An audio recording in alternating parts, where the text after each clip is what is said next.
நீங்கள் கேட்டுக்கொண்டு இருப்பது கனேடிய தமிழ் காற்று.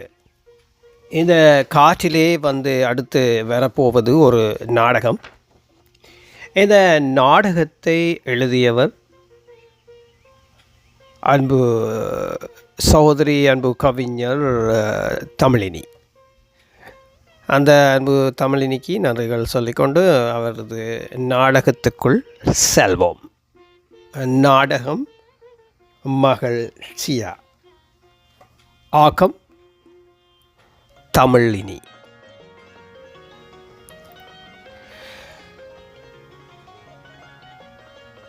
அப்பா வேலையை முடித்து களைப்புடன் வீட்டுக்கு வருகின்றார். அப்பா அப்பா களைப்பா இருக்கிறீர்கள், டீ குடிக்கிறீர்களே, போட்டு தரட்டே? வேண்டாம்மாள், ஒரே களைப்பாக இருக்கும். கொஞ்ச நேரம் படுத்து எழும்பினால் எல்லாம் சரியாகிவிடும். சரியப்பா, நீங்கள் கொஞ்ச நேரம் படுத்து எழும்புங்க, நான் பிறகு கதைக்கிறேன். மகள் என்னோட எதுவும் பேசுவதற்கு வந்திருப்பாள் போல என்று தான் நினைக்கிறேன். எதுக்கும் அவளை கூப்பிட்டு பேசுவோம், பாவம் அவள்.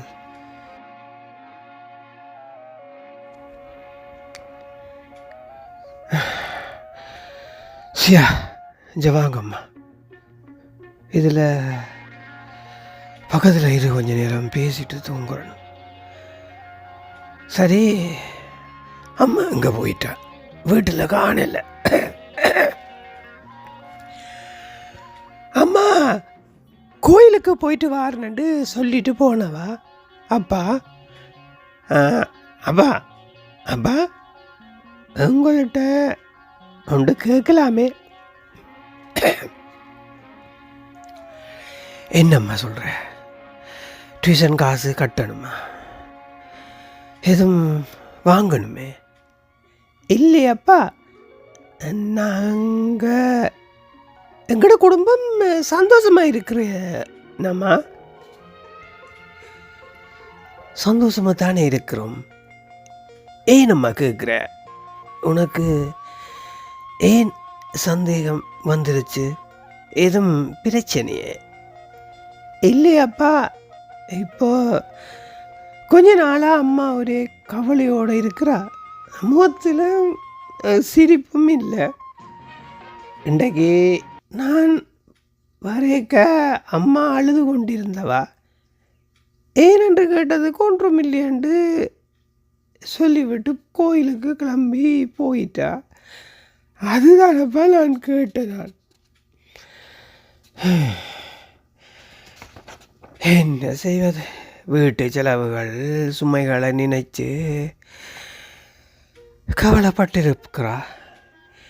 நானும் 2 வேலைக்கு போய் வீட்டு சாமானம், மருந்து செலவு, உங்கள் 2 பேருண்ட படிப்பு செலவு எல்லாத்தையும் சமாளிக்க முடியல. பக்கத்தில் 2-3 பேர்கிட்ட கடனும் வாங்கி இருக்கிறாவாம். எல்லாத்தையும் யோசிச்சு தான் அழுதுருப்பா. அப்பா, பேசாமல் நான் படித்தது காணும். அப்போ இந்த படிப்போட வேலை தேடலாம். நான் வேலைக்கு போனால் சமாளிக்கலாம் தானே, உங்களோட குடும்ப சுமையே குறையும் தானே.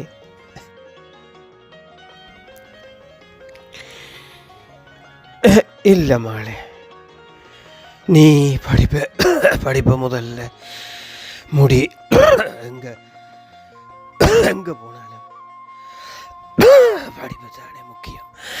அதுக்கு பிறகு நல்ல வேலை தேடி கொள்ள உண்ட எதிர்காலம் நல்ல இருக்க வேணும் என்று தானே நான் கஷ்டப்படுறேன்.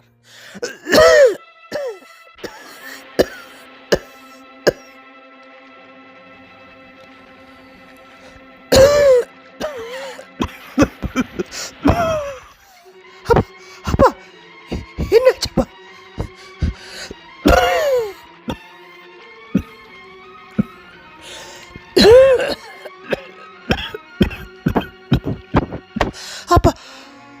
என்னாச்சப்பா? பொறுங்கப்பா, முதுகு தட்டி வர அப்பா. இந்தாங்க, இந்த சுடுதண்ணியை குடியுங்கப்பா. அப்பா அப்பா என்ன ஆச்சுப்பா? அப்பா வேறுங்க, வைத்தியரிடம் மருந்து எடுத்தால்தான் சுகமாகிவிடும். வேறுங்க அப்பா. இல்லை மகள், அம்மா வரட்டும், பார்த்துப்போம்.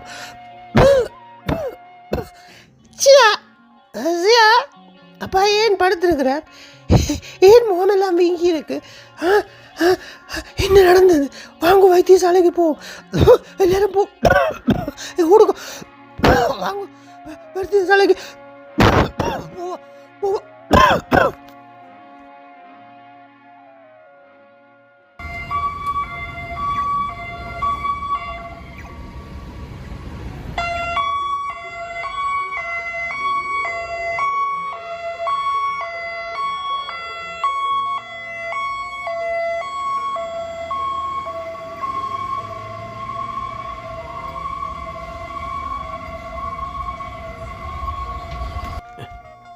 டாக்டர், என்னாச்சு அப்பாவுக்கு? எல்லா டெஸ்ட்டும் செய்துட்டீங்களே? உங்களோட அப்பாண்ட கண்டிஷன் கொஞ்சம் சீரியஸ். என்ன சொல்றியா? என்ன சொல்றீங்களப்பா பேட்டி? பதறாதீங்கோ அம்மா மகள், நான் டாக்டரை சொல்லித்தான் ஆகணும்.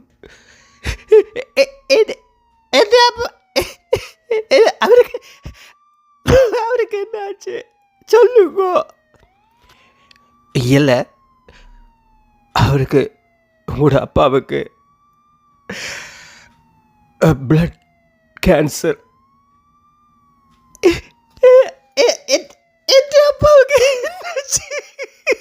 அப்பாவுக்கு என்னாச்சு மேலே? அவருக்கு என்னவோ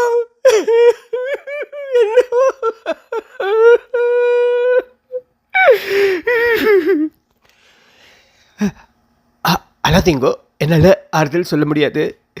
அப்பாவுக்கு நல்ல ஓய்வு தேவை. மருந்துகள் தர்றேன், நல்ல சாப்பாடுகள் கொடுங்க.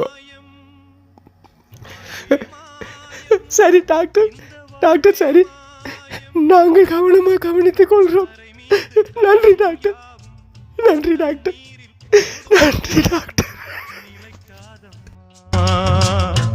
யாரோடு யார் வந்தது? நாம் போகும் போது யாரோடு யார் செல்வது? வாழ்வே மாயம், இந்த வாழ்வே மாயம்.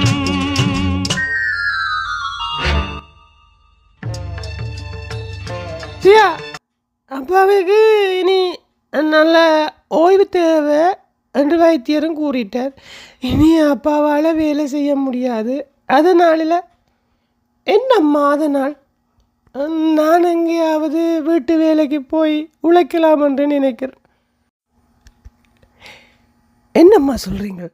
நீங்கள் வேலைக்கு போக போகிறீங்களோ? பேசாமல் வீட்டில் இருந்து அப்பாவை கவனியுங்க.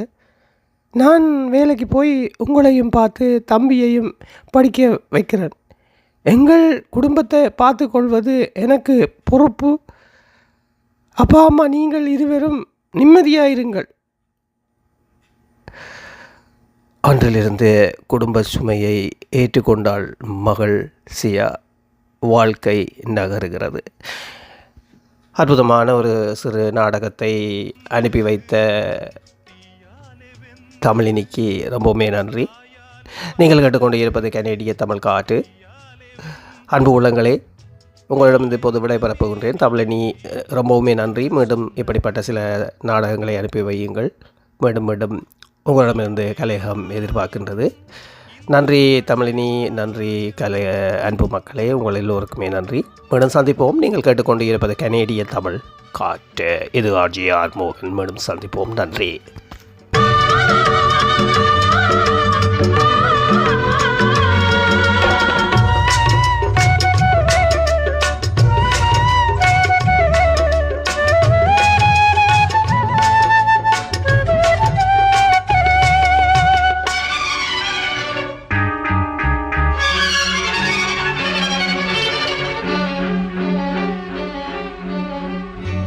இறந்தாலும் பாலை ஊற்றுவார், இங்கே இறந்தாலும் பாலை ஊற்றுவார்.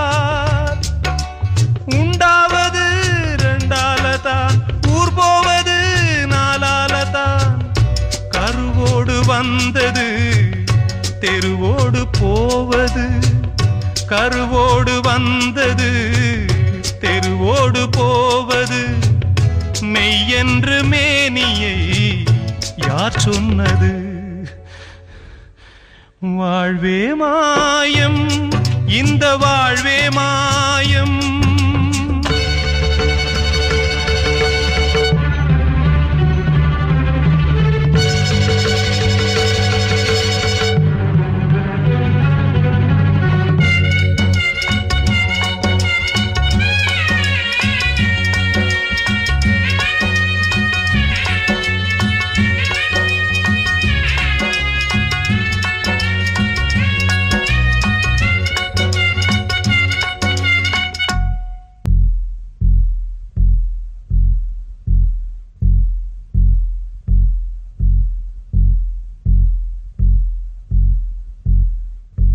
நாடகம் விடும் நேரம் தான் உச்ச காட்சி நடக்குதம்மா.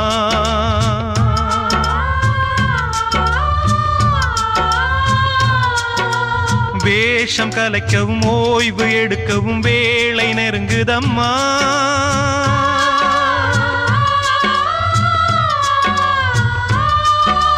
பாதைகள் பல மாறியே வந்த பயணம்